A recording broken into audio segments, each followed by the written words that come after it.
ఇప్పుడు చెప్పు.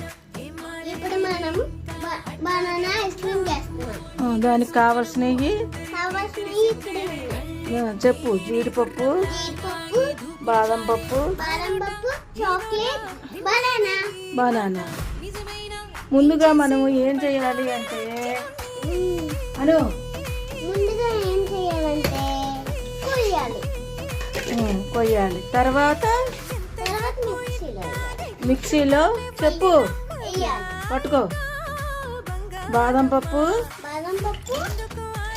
జీడిపప్పు మెత్తగా గ్రైండ్ చేయాలి.